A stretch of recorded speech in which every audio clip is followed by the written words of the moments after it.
Carta 32.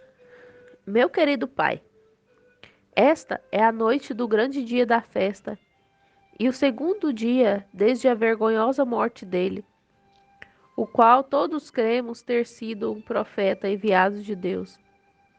Não, mais do que um profeta, o Cristo, o Filho do Bendito. Mesmo assim, ele está morto em uma tumba e suas esplêndidas profecias de sua glória futura como rei de Israel morreram com ele. Que lástima! Aquele tão bondoso e nobre e sábio ser um enganador. De agora em diante não mais tenho fé na bondade. Tenho chorado até não poder mais. Agora continuarei a narrativa de seu julgamento, mostrando como ele se portou como um verdadeiro profeta, mesmo diante de seus julgadores. Eu, de certo modo, peço que me desculpe por ter me deixado levar por ele e aceitá-lo por tudo que ele professou ser o próprio Messias de Jeová. Agora é o encerramento do grande dia da festa. Os oblíquos raios do sol poente perduram ainda sobre as lanças douradas que dão um acabamento aos pináculos menores da santa casa do Senhor. A fumaça do incenso vagarosamente sobe em círculos ao céu de seu altar invisível, e as vozes profundas do coro dos levitas aumentam com as dezenas de milhares de Judá, que lotam todos os pátios do templo e chegam aos meus ouvidos como um abafado trovão. Nunca ouvi nada tão solene. Acima do templo paira desde a crucificação de ontem a nuvem de fumaça dos sacrifícios, que imóvel cobre toda a cidade como uma mortalha. O sol não a penetra, embora sua luz caia sobre a terra do lado de fora da cidade. Mas toda Jerusalém permanece na sombra, e por cima da nuvem os raios de sol quase poente atingem os pináculos elevados, fazendo com que a escuridão debaixo pareça ainda mais sombria. Essa nuvem é uma visão temerosa e todas as pessoas a têm observado, falando sobre ela e se perguntando: parece a forma de gigantescas asas negras espalhando-se por uma légua de largura sobre Jerusalém. Lá paira ela agora, visível de minha janela, mas já estamos de certa forma acostumados com essa terrível presença e já não mais a tememos. Contudo, ainda estamos perdidos em dúvidas.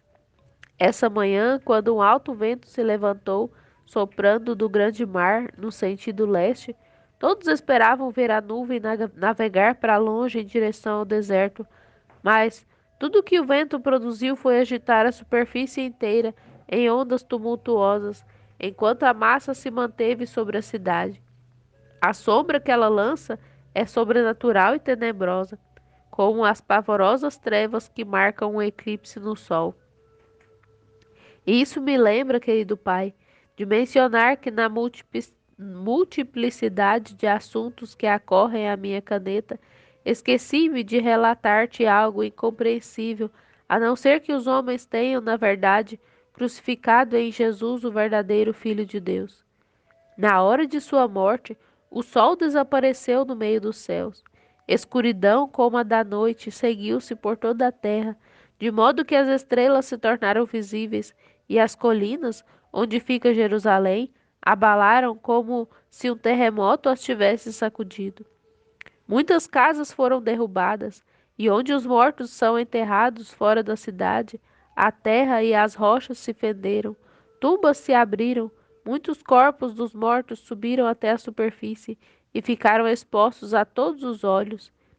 Esses corpos ficaram ali o dia todo, pois os judeus não ousam tocá-los ou reenterrá-los por medo de serem corrompidos. Tudo isso é tenebroso e inexplicável. É sabido também que assim que Jesus expirou, o véu do templo rasgou-se em dois e expôs o lugar santíssimo à vista de todos. Como será o fim dessas coisas? Somente o Deus de Abraão sabe. Nunca houve uma Páscoa tão terrível. As faces dos homens estão pálidas e todos os semblantes estão como se uma calamidade terrível houvesse abatido sobre a nação. Pode a morte de Jesus ser a causa de todas essas coisas? Se sim, Ele era o Filho de Deus e os homens fizeram-lhe o que quiseram.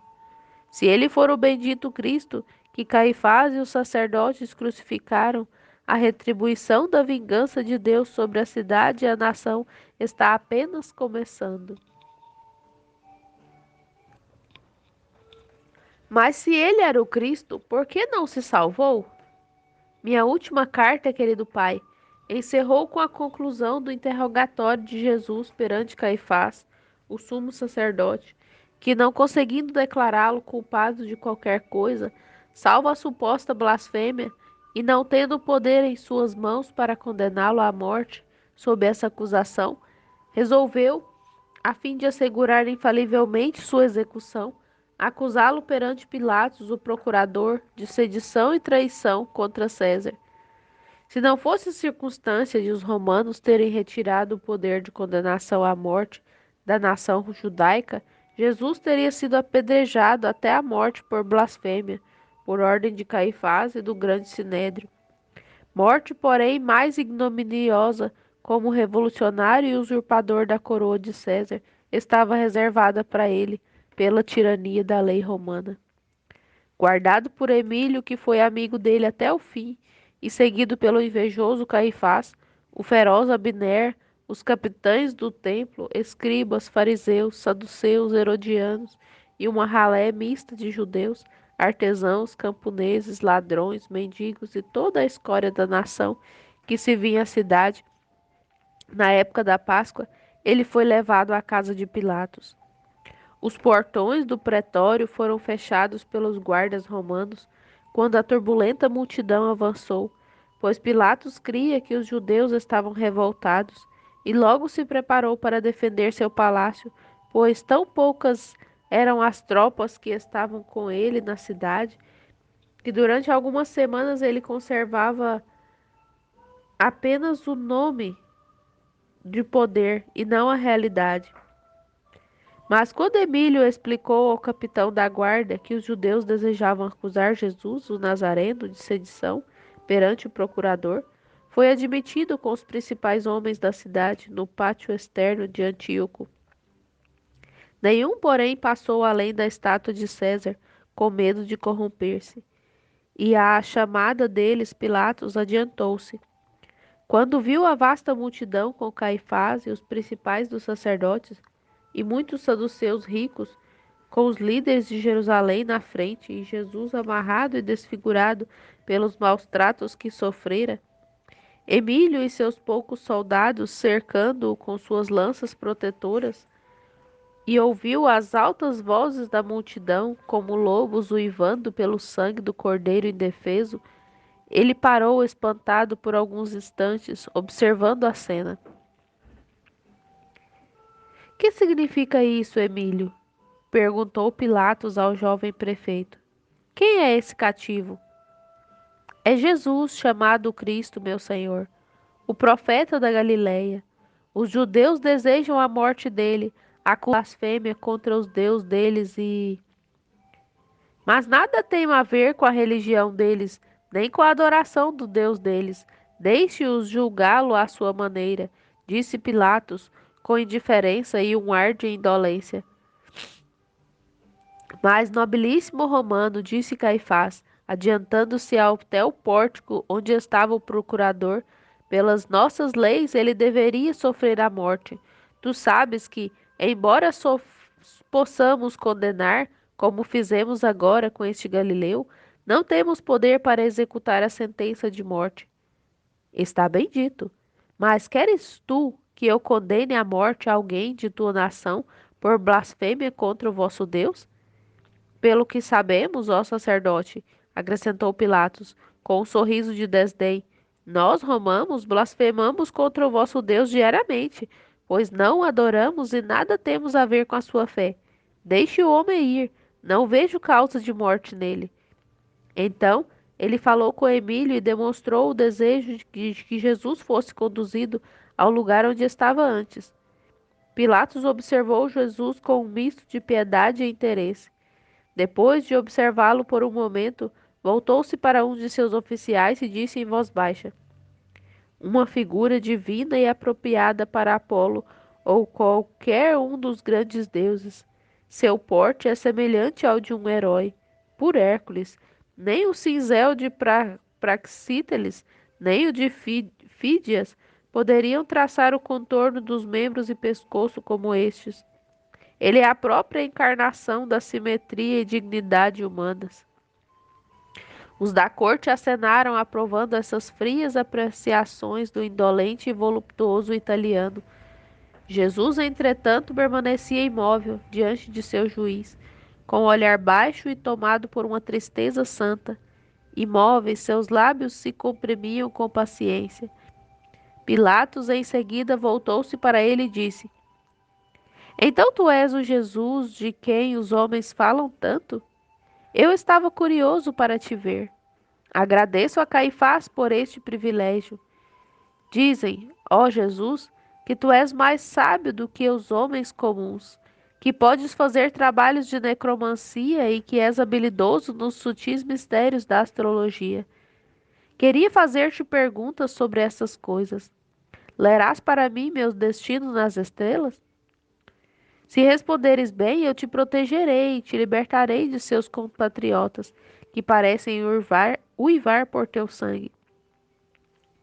Meu senhor, clamou Caifás furiosamente, não deves deixar esse homem ir. Ele é um impostor e traidor de César. Eu o indicio e formalmente o acuso perante o tribunal de fazer-se rei dos judeus. A isso toda a multidão assentiu, numa única e forte voz de ódio e ardente denúncia que chacoalhou as próprias muralhas do pretório. Que dizes? Indagou Pilatos. És tu um rei? Parece-me que, se tu o foras, esses judeus não teriam necessidade de te temer. E o romano lançou um olhar de menosprezo sobre a humilde e rasgada veste e o corpo seminu do profeta. Antes que Jesus pudesse responder o que parecia estar prestes a fazer, pois seus lábios entreabriram-se como que para falar, ouviu-se uma súbita comoção na parte mais baixa do pátio de Gábata. Assim era chamado pelos judeus o átrio exterior do pretório onde eles estavam. E uma voz alta e rouca foi ouvida aos gritos: Abram caminho, afastem-se, ele é inocente. Todos os olhares se voltaram em direção ao arco, quando se viu um homem forçando o caminho em direção à porta da sala de julgamento, na qual se encontrava Pilatos, com Jesus, um degrau ou dois abaixo dele. O que tenciona esse louco? Clamou o procurador. Que alguém o prenda, não sou louco, ele é inocente. Eu traí o sangue inocente, exclamou Iscariotes, pois era ele pulando no espaço em frente ao pórtico. Caifás, eu te procurei, e também os chefes sacerdotais por toda parte, exclamou ele, ao ver o sumo sacerdote. Tome de volta o dinheiro e deixe livre este santo profeta de Deus. Juro pelo altar que ele é inocente. E se tu lhe causares dano, serás amaldiçoado com a vingança de Jeová. Tome a tua prata, pois ele é inocente. Que significa isso para nós? Encarrega-te tu disso, respondeu o sacerdote Abner com altivez, pois Caifás e os sacerdotes estavam por demais surpresos com essa demonstração clara do suborno de Judas para falarem, enquanto os olhos do sumo sacerdote, cedendo ao fulminante olhar do procurador romano, revelaram sua culpa. Não o libertarás se eu te devolver as peças? Clamou Judas, em tom de desespero, segurando Caifás pelo manto e ajoelhando-se diante dele suplicantemente. Mas Caifás raivosamente empurrou-o. Abner e os sacerdotes-chefes também o repeliram quando dele se aproximou. Finalmente, de maneira alucinada, Iscariotes atirou-se aos pés de Jesus e clamou no mais comovente tom: Ó, mestre, mestre, tu tens o poder, liberta-te. Não, Judas, respondeu o profeta, sacudindo a cabeça e olhando com compaixão seu traidor. sem qualquer ressentimento por ter sido traído. Minha hora é chegada, não posso escapar. Para esta hora vim ao mundo. Eu cria firmemente que tu não te deixarias ser preso quando eles te encontrassem no Monte das Oliveiras, meu mestre, ou jamais teria recebido o dinheiro deles. É a minha avareza que agora te mata. Oh, Deus, vejo que agora é tarde. Assim, gritando com voz desesperada, levantou-se e, com a face oculta em seu manto, fugiu precipitadamente da presença de todos. A multidão recuava apressada enquanto ele avançava pelo meio deles, em direção ao portão de saída. Essa extraordinária interrupção provocou um efeito assustador sobre todos os presentes, e alguns instantes se passaram até que Pilatos pudesse voltar ao julgamento de Jesus, o que fez entrando na sala de julgamento e tomando seu assento no trono. Então repetiu sua pergunta, porém com maior respeito do que antes. És tu então o rei? Tu dizes que sou um rei, respondeu Jesus, com verdadeira dignidade no semblante, por todo o tempo amarrado e desfigurado como estava, pelas mãos de seus inimigos, pálido pelo sofrimento e depois de uma pavorosa noite sem dormir, exposto ao frio e aos insultos. Ainda assim ele mantinha uma glória divina, como se um raio de sol tivesse brilhado sobre ele. Tu mesmo o ouviste, exclamou Caifás, permanecendo na soleira da sala de julgamento do governador gentio, na qual não entraria por medo de corromper-se. Ele tem procurado impedir as pessoas de pagar tributo a César, bradou Abner, através de uma janela que se encontrava aberta, porque ele também, por conta da festa santa, profanou ao entrar em uma casa de gentios. Ele proclamou publicamente que havia sido ordenado por Deus para restabelecer o reino de Judá e sobrepujar o poder de César em Jerusalém.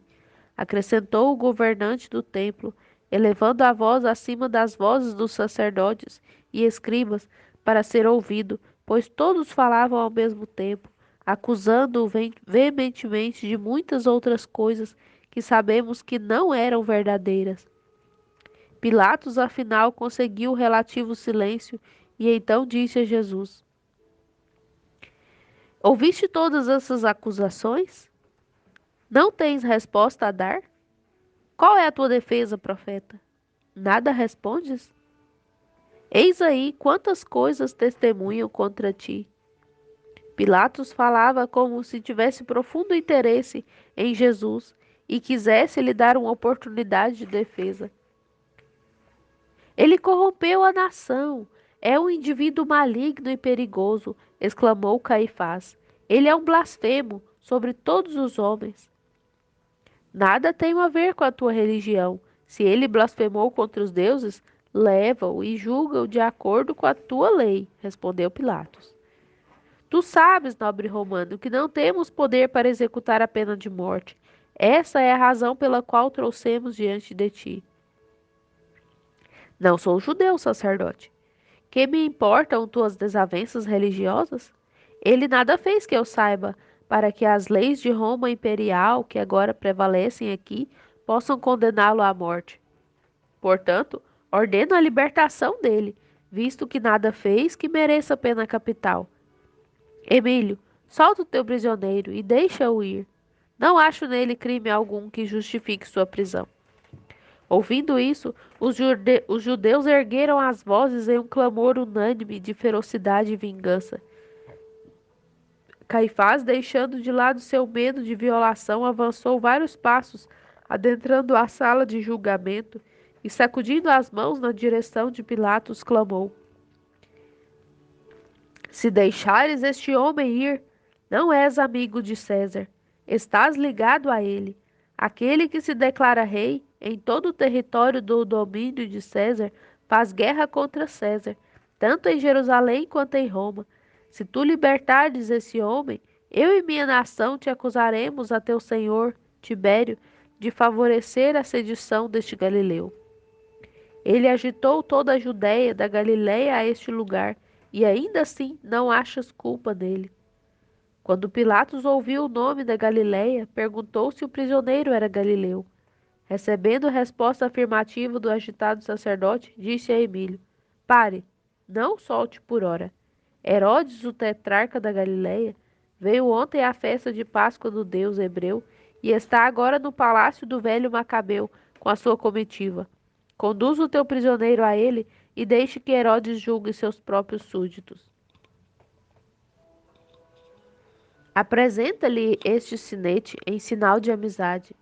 Diga-lhe que não interferirei em seus privilégios e que desejo que ele receba e julgue este homem como se estivesse em sua própria tetrarquia. Então, os chefes dos sacerdotes gritaram aprovando essa decisão, pois temiam que Pilatos o libertasse e sabiam que o vacilante e irresponsável Herodes faria qualquer coisa que lhe trouxesse o aplauso do povo. Se ele nos enviar a Herodes com ele, disse o sacerdote Abner, seu destino será selado, seu sangue é nosso. A multidão, apesar de não saudar o reaparecimento de Emílio e seu submisso prisioneiro da sala de julgamento, seguiu-os para a rua, através do pavimento de mármore de Gábata, gritando: A Herodes! Ao tetrarca da Galiléia com ele. Caifás, porém, carrancudo e aborrecido, permaneceu onde estava. Pilatos, satisfeito por livrar-se do delicado assunto de condenar um homem inocente, para compensar a inveja dos judeus, enviando Jesus ao seu inimigo, Herodes veio para fora sorrindo e disse ao sombrio sumo sacerdote: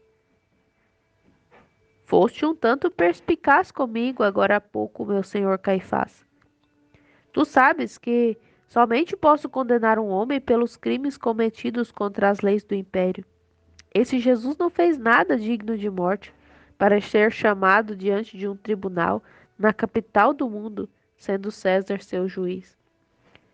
Nobre governador, respondeu Caifás, interrompendo suas raivosas passadas, andando para lá e para cá sobre o piso de pórfiro do pórtico externo. Esqueces que eu trouxe Jesus diante de ti, não apenas sob a acusação de blasfêmia, mas por sedição. Pelo altar de Deus, este é um crime reconhecido em tuas leis, pelo que sei. Verdadeiro. Acusas um jovem indefeso, quieto, desprovido de poder, de dinheiro, sem armas, um obscuro pescador ou carpinteiro da Galiléia, de estabelecer um trono e reino contra o de Tibério, o governante da terra. Essa ideia é absurda. Deveria ser tratada como coisa ridícula. Assim dirá Herodes, quando tomar conhecimento do caso. Assim não dirá César, meu senhor, respondeu Caifás, com um ar de desprezo em seu lábio retorcido.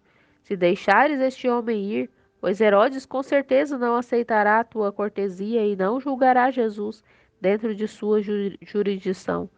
A nação judia redigirá um memorial ao imperador acusando-te de proteger um traidor.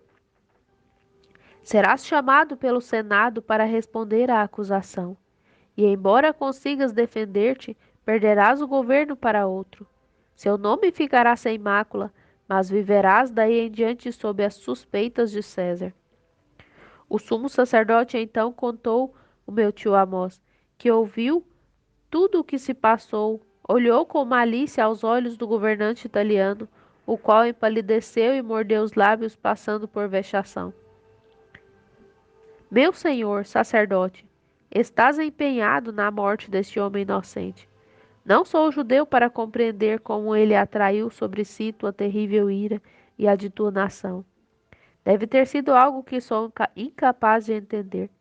Verei o que dirá Herodes, que sendo um judeu está familiarizado com seus costumes.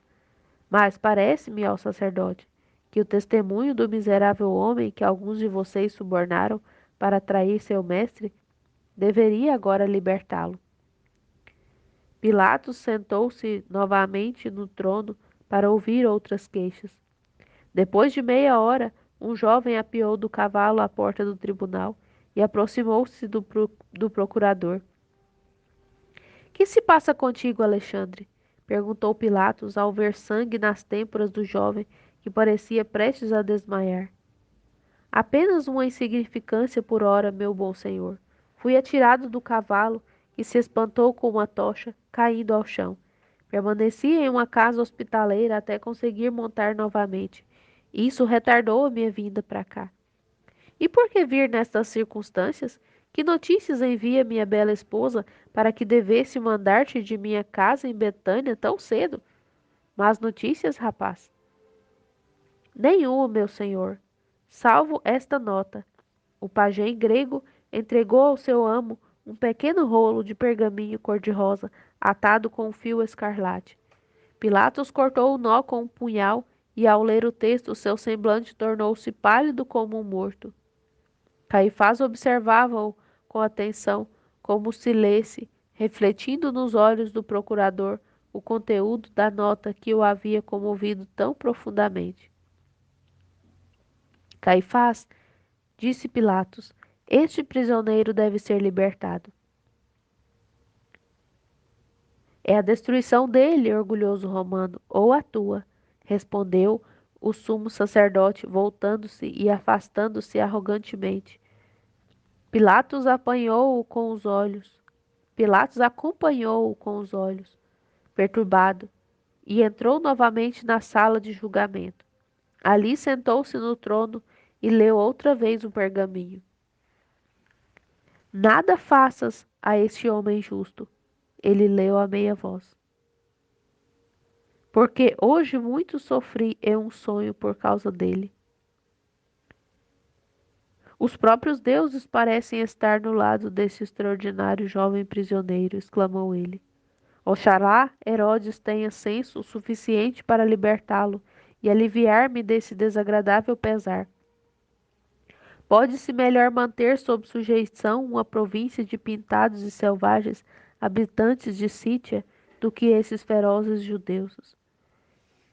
Eu bem poderia ser despojado de minha procuradoria, mas não a perderei por acusação deles. Devo salvar-me a mim e a Jesus. Enquanto ainda estava falando e meditando consigo mesmo, inconscientemente em voz alta, de modo que aqueles que estavam à sua volta, entre os quais estavam Natã, o irmão da jovem Mirza, que mora em nossa casa, e de quem recebi essa parte da narrativa, ouviram um grande barulho de vozes na direção do palácio Macabeu. E como o ruído se aproximava e se tornava mais distinto, Pilatos levantou-se precipitadamente e gritou: É como eu temia. Herodes não os satisfez e eles vêm a mim novamente. Oh, que os deuses me concedam sabedoria e coragem nesta hora de provação, para que eu não condene o inocente, nem coloque sobre mim mesmo o peso de uma acusação feita a César por parte desses judeus perversos. Nesse momento, a multidão, acrescida como podia, em número e em atitude de vingança, reapareceu, empurrando Jesus. Dessa vez ele estava só, porque Emílio fora separado dele no palácio e impedido pela turba de a ele juntar-se novamente. Jesus não estava mais amarrado, e sobre a sua cabeça trazia uma coroa de espinhos, perfurando-lhe as delicadas têmporas, fazendo com que o sangue escorresse suavemente pelo rosto. Sobre os seus ombros estava um velho manto real cor púrpura, outrora usado por Herodes em sua condição de rei insignificante. Em suas mãos segurava uma cana como cetro.